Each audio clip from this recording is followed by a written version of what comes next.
y hace algo en nosotros. Siempre que nosotros adoramos a Dios con todo el corazón, glorificamos a Dios, decimos gloria a Dios, hay una fuerza que comienza a agarrar nuestra vida increíble.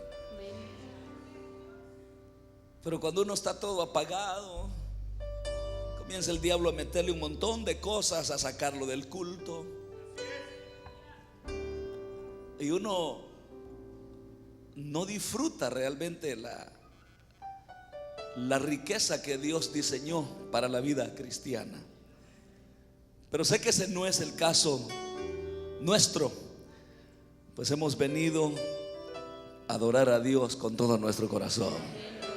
¿Cuántos dicen gloria a Dios, hermanos?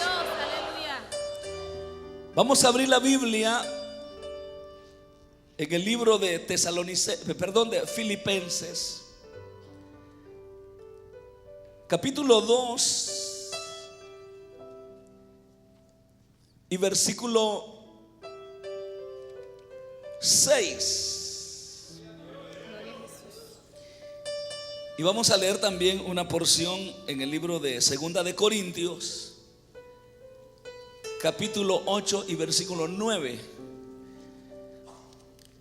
Esta mañana, antes de terminar la palabra, que estén los hermanos ahí pendientes de traer a los niños, los maestros, porque todos vamos a orar como familia. Siempre lo hacemos en este retiro al final. Y Dios ha sido bueno, que siempre nos ha tocado de una manera extraordinaria. Y yo creo que lo mismo va a ser el día de ahora, todo y cuando nuestra vida esté dispuesta. Así es que leemos el versículo 6 del capítulo 2, libro de Filipenses, que dice así, obviamente hablando de la persona de Cristo, el cual, siendo en forma de Dios, no estimó el ser igual a Dios como cosa a que aferrarse, sino que se despojó a sí mismo, tomando forma de siervo, hecho semejante a los hombres, y estando en la condición de hombre, se humilló a sí mismo, haciéndose obediente hasta la muerte, y muerte de cruz. Amén. Voy a leerlo una vez más.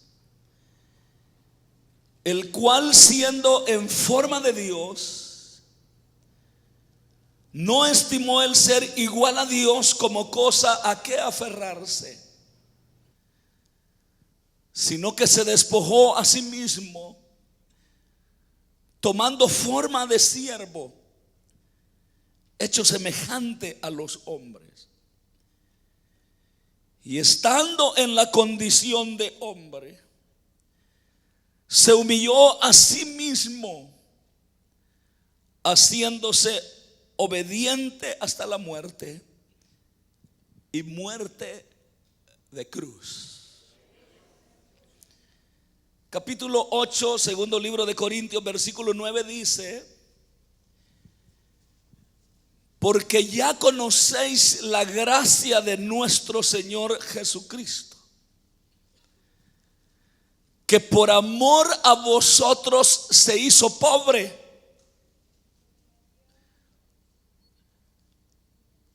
¿Están conmigo? Y lo voy a leer una vez más. Porque ya conocéis la gracia de nuestro Señor Jesucristo, que por amor a vosotros se hizo pobre, siendo rico, para que vosotros con su pobreza fueseis enriquecidos. Aleluya. Vamos a orar al Señor, esperando que Él sensibilice nuestra vida, nuestro corazón, y poder al final rindiéndoles o rindiéndonos, dándole gracias por su gran bondad y amor, hermanos. Oremos. Padre nuestro que estás en los cielos, santificado tu nombre, Señor. Aquí estamos una vez más, reconociéndote, adorándote. No alcanzamos a entender la profundidad de tu amor. No hay palabras para medirlo. Solo queremos decirte gracias porque en lo poco que entendemos, rebosaste de amor para con los hijos de los hombres. Gracias, Señor, porque estando condenado nos sacaste a salvación. Estando enemistados con Dios nos reconciliaste por medio de tu sangre. Somos el fruto de tu aflicción, Señor. Por eso te damos gloria, te damos honra y te damos alabanza. En el nombre de Jesús. Amén y amén. Gloria al Señor. Tengan la bondad de sentarse.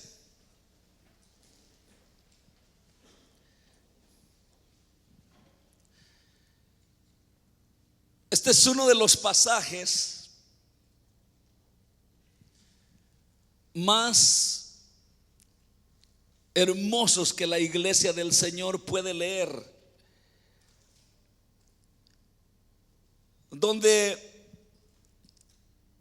el apóstol Pablo da la idea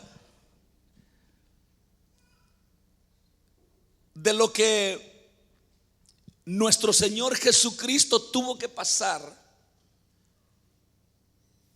y nos muestra cuál fue el origen, es decir, lo que lo motivó y cuál el motivo por el cual lo hizo. Pero comienza hablando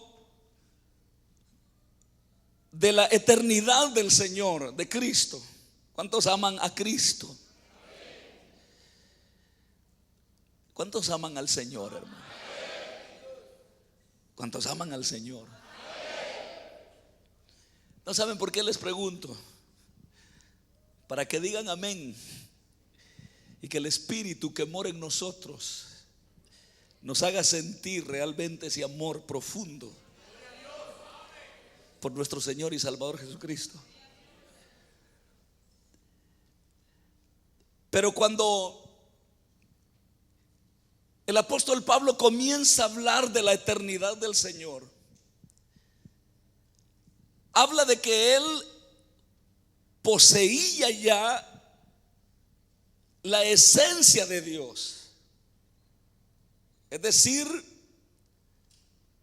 era Dios.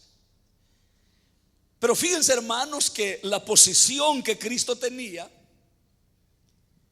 que no fue alcanzada, es decir, no fue alcanzada por él porque ya la poseía.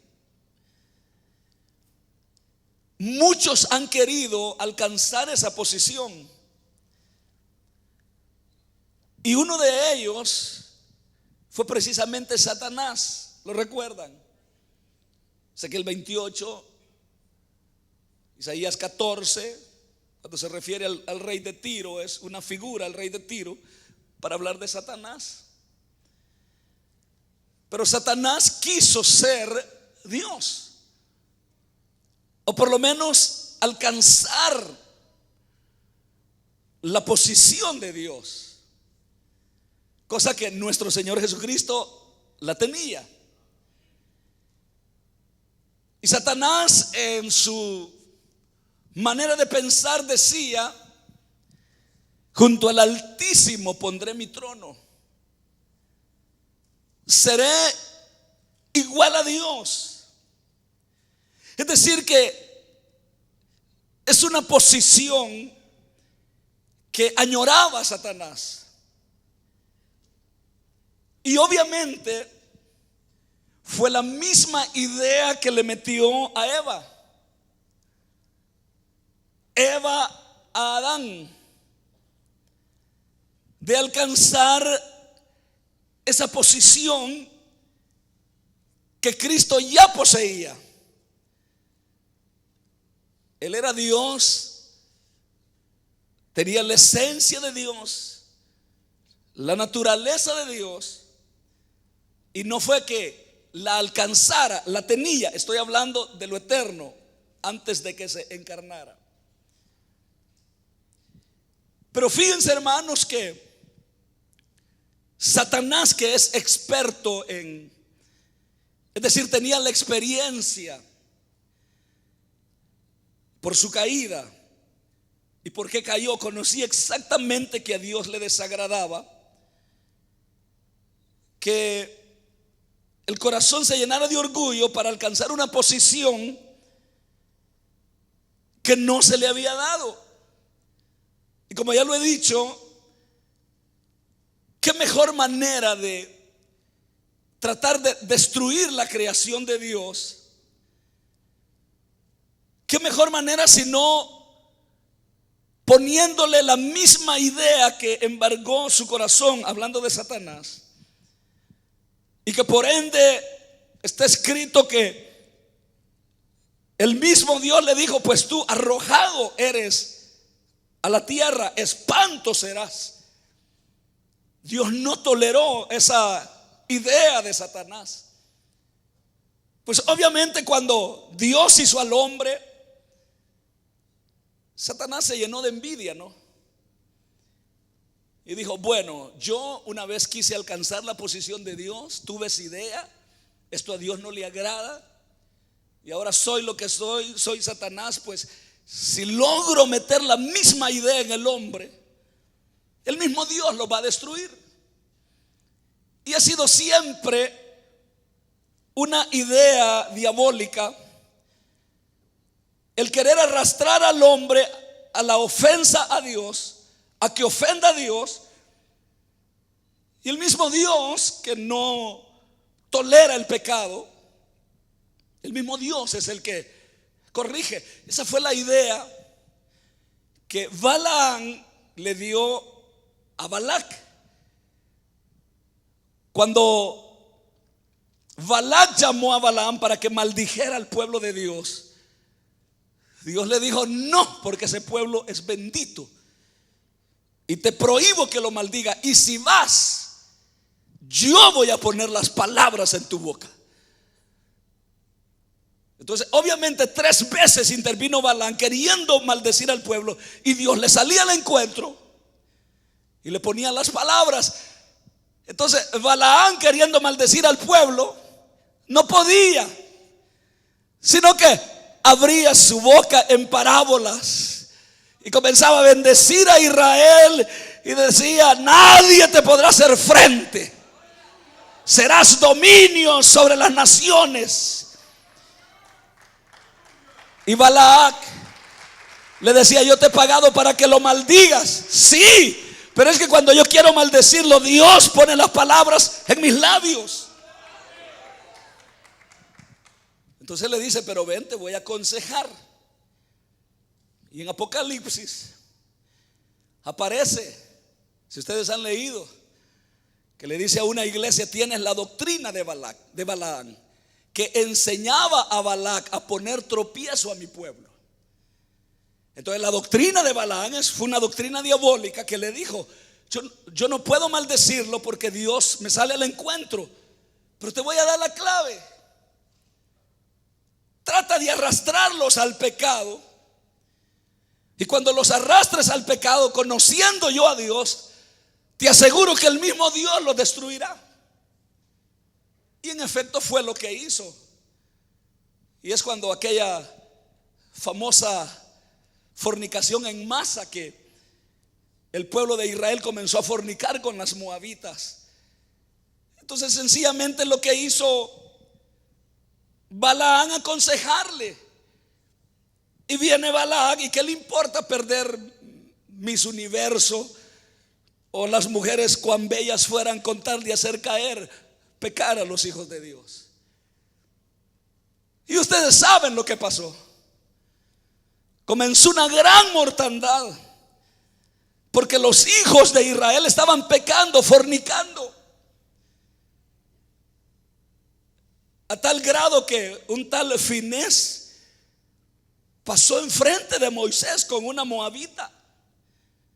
O no, sí, o no, un israelita. Finés fue el que los mató. Pero la idea es que pasó enfrente de él. Entonces un joven lleno de celo de Dios, y gloria a Dios por esos jóvenes, se levantó con una lanza y los halló en el lecho. Y según la figura que muestra, así como estaban desnudos, fornicando, agarró la lanza y atravesó al hombre israelita por la espalda y a la mujer por el vientre. Ahí los dejó. Y dice la Biblia que aquella mortandad cesó. Y Dios dijo que el nombre de Finés iba a quedar en la memoria para siempre.